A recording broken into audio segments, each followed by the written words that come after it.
My dear students, evolution ചാപ്റ്ററിൽ one of a difficult ആയിട്ടുള്ള ഒരു ചാർട്ടാണ് നമ്മുടെ പ്ലാന്റ്സിന്റെ evolution geological time scale base ചെയ്ത് പഠിക്കുക എന്നുള്ളത് അല്ലെ. ഈ ഒരു ചാർട്ട് ഒരുപാട് പേരുടെ ഒരു റിക്വസ്റ്റ് ആണ്, ഈസി ആയിട്ട് എങ്ങനെ ബ്രേക്ക് ചെയ്ത് പഠിക്കാം. അപ്പൊ നമ്മൾ ഇന്ന് ഈ വീഡിയോയിൽ കാണാൻ പോകുന്നത് how to break and study this particular chart. So let's go on. അപ്പോൾ ടു സ്റ്റാർട്ട് വിത്ത് ഫസ്റ്റ് നിങ്ങൾ ഈ ഒരു ചാർട്ട് ഒബ്സർവ് ചെയ്യുക. ഈ ചാർട്ടിൽ ആദ്യം നിങ്ങൾ മനസ്സിലാക്കാനുള്ളത് first thing that you have to study is the different geological time periods and eras given over here. ഇത് ഏത് ടൈം പീരീഡിലാണ്? ഇറയിലാണ്. അപ്പൊ നമുക്കറിയാം ഇറേഴ്സിനെ പാലിയോസോയിക്, മീസോസോയിക്, സീനോസോയിക് അല്ലെ. പാലിയോസോയിക്, മീസോസോയിക്, സീനോസോയിക് അങ്ങനെ മുകളിലേക്ക് അസെൻഡ് ചെയ്യും. അവിടെയുള്ള ഡിഫറെന്റ് പീരീഡ്സ് നമ്മൾ പഠിച്ചിട്ടുണ്ട് കോഡ് ഉപയോഗിച്ച് തന്നെ. സോ പാലിയോസോയിക്കിൽ നമുക്ക് Silurian, Devonian, Carboniferous, Permian. Mesozoical, Triassic, Jurassic, Cretaceous, and in the Cenozoic era, Tertiary, Quaternary. Okay അല്ലേ? അപ്പൊ നമ്മൾ ഡിഫറെന്റ് ഇറാസ് ഡിഫറെന്റ് പീരീഡ്സ് പറഞ്ഞു. ഇനി നമുക്ക് ഈ സമയത്ത് ഉണ്ടായിരുന്ന പ്ലാന്റ്സ്. അപ്പൊ ആദ്യം ഒരു ബേസിക് അണ്ടർസ്റ്റാൻഡിങ്, ഫസ്റ്റ് സ്റ്റെപ്പ് എന്ന് പറയുന്നത് ഈ പ്ലാന്റ്സ് എങ്ങനെ ഇവോൾവ് ചെയ്തു. നമുക്കറിയാം ആൽഗയിൽ നിന്ന് നമുക്ക് എന്തുണ്ടാവും? You will have your bryophytes, then you will have your pteridophytes, then you will have your gymnosperms, then you have your angiosperms. ഇങ്ങനെയാണല്ലേ നമ്മുടെ ബയോളജിക്കൽ ക്ലാസിഫിക്കേഷനിൽ നമ്മൾ പ്ലാന്റ് കിങ്ഡത്തിനെ സെപ്പറേറ്റ് ചെയ്യുക.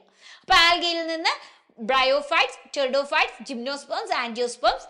ഇതിന് ഇവിടെ കൊടുത്തിരിക്കുന്ന സ്റ്റെപ്പാണ് chlorophyte is the algae. So from here chlorophyte, tracheophyte, rhyniophyte, psilophyton. അപ്പൊ ഇത് പഠിക്കാനുള്ള ഒരു first call that is Chhotu teacher ran pass pink parrots giving apple.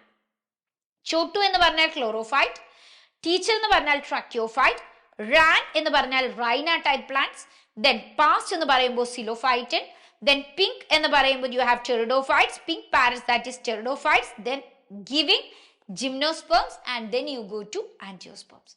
അപ്പൊ ഇതാണ് നമ്മളുടെ പ്ലാന്റ് എവല്യൂഷന്റെ ഒരു കറക്റ്റ് ഓർഡർ എന്ന് പറയാം. അപ്പൊ ഓർഡർ നമ്മൾ ക്ലിയർ ആയിട്ട് പഠിച്ചു. ഇനി ഇതിൽ തന്നെ നമുക്ക് എപ്പോഴും സ്ഥിരമായിട്ട് ചോദിക്കുന്ന ഒരു ചോദ്യമുണ്ട്, which is the first vascular plant. ആദ്യമായി സൈലം ഉണ്ടായ പ്ലാന്റ് ഏതാണ്? Which is psilophyton. അപ്പൊ സിലോ ആണ് നമ്മളുടെ ആദ്യത്തെ പൈപ്പ് എന്ന് ആലോചിക്കാം, which is having the xylem in it. ഇനി നമുക്ക് ടെറിഡോഫൈറ്റ്സ് ആണ് ഇവിടെ കൂടുതൽ ഈ ഒരു ചാർട്ടിൽ നമുക്ക് പേരുള്ളത്. അപ്പൊ ആരൊക്കെയായി ടെറിഡോഫൈറ്റ്സ്? നമുക്ക് 3 പേരാണ് ഉള്ളത്. ആദ്യം ലൈക്കോപോഡ്സ്. ലൈക്കോപോഡ്സിന്റെ 2 ടൈപ്പാണ്, ആർബോറസെന്റും ഹെർബേഷ്യസും. ബട്ട് ലൈക്കോപോഡ്സ് എന്ന് മാത്രം നിങ്ങൾ പഠിച്ചാൽ മതി. പിന്നെ സ്പിനോസിഡ്സ് ഉണ്ട്, which actually consist of horse tails. And then you have ferns. അപ്പോ L, then you have your S, then you have your F, LSF, lazy students fail. അപ്പൊ ഏതൊക്കെയാണ് pteridophytes? Lazy students fails, which is lycopods, sphenopsids, and you have the ferns. ഇനി നമുക്കുള്ളത് ആരാണ്? നമ്മുടെ gymnosperms ആണ്. ഇവിടെ നമുക്ക് 4 ജിംനോസ്പേംസിന്റെ പേരാണ് കൊടുത്തിട്ടുള്ളത്, 2C, 2G. അപ്പൊ ഏതൊക്കെയാ? 2C എന്ന് പറയുന്നത് സൈക്കാഡ്സും കോണിഫേഴ്സും, 2G എന്ന് പറയുന്നത് ജിങ്കോയും നാത്തീൽസും. അപ്പൊ കഴിഞ്ഞു. ഇത് 4 പേരാണ് നമ്മളുടെ ജിംനോസ്പേംസ് വരാം. ഇനി അടുത്തതാണ് നമുക്ക് സ്ഥിരമായി ചോദിക്കുന്ന ആൻജിയോസ്പേംസിലേക്കുള്ള, ജിംനോസ്പേമിൽ ആൻജിയോസ്പേമിലേക്കുള്ള evolutionary pathway.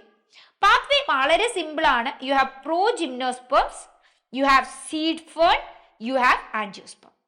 Pro gymnosperm, seed fern, angiosperm. ഇതാണ് ഈ സൈക്കിള്. ഇത് നമുക്ക് സ്ഥിരമായിട്ട് ചോദിക്കുന്ന ഒരു ലൈനാണ്.